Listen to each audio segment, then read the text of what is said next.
Hello అందరూ ఎలా ఉన్నారు? బాగున్నారా? నేనైతే చాలా బాగున్నా. ఈరోజైతే మనం వంకాయ టమాటో కర్రీ చేసుకుంటున్నామండి. అందుకని ఒక పాన్ పెట్టి అందులో ఆయిల్ వేసుకొని బాగా హీట్ అయిన తర్వాత కొంచెం ఆనియన్స్ కట్ చేసి వేసేసుకొని ఫ్రై చేసేసుకోవాలి. ఆ తర్వాత కొద్దిగా కరివేపాకు వేసుకొని ఫ్రై చేసేసుకోండి. బాగా ఫ్రై చేసేసుకోవాలి గోల్డెన్ కలర్ వచ్చేంత వరకు. ఆ తర్వాత కొంచెం జింజర్ గార్లిక్ పేస్ట్ వేసుకొని ఫ్రై చేసుకోండి. పచ్చి వాసన పోయేంత వరకు ఫ్రై చేసేసుకోవాలి. ఆ తర్వాత టమాటో వేసేసుకోండి. టమాటో వేసేసుకొని బాగా కలిపేసుకోవాలి.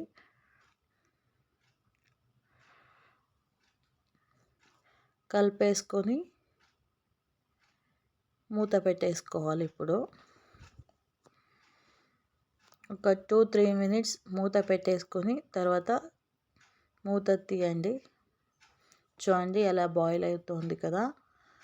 ఇప్పుడు సన్నగా కట్ చేసిన వంకాయ వేసేసుకోవాలి.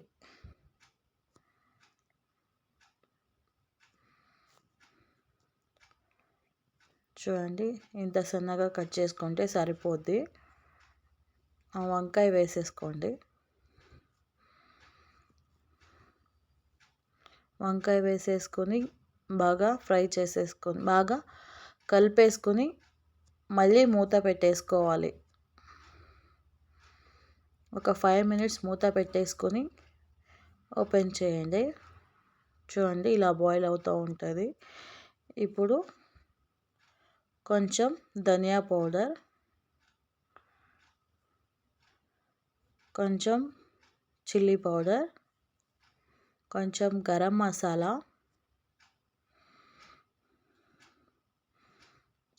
రుచికి సరిపడా సాల్ట్ బాగా మిక్స్ చేసేసుకోవాలి. మిక్స్ చేసేసుకున్న తర్వాత కొంచెం వాటర్ వేసేసుకున్నాం. వాటర్ వేసేసుకొని బాగా మిక్స్ చేసేసుకోవాలి. మిక్స్ చేసేసుకొని ఇప్పుడు మూత పెట్టేసుకుందాం. ఒక 10 మినిట్స్ బాయిల్ అయితే చాలు. చూడండి రెడీ అయిపోయింది. ఇప్పుడైతే లాస్ట్లో కొత్తిమీర వేసేసుకొని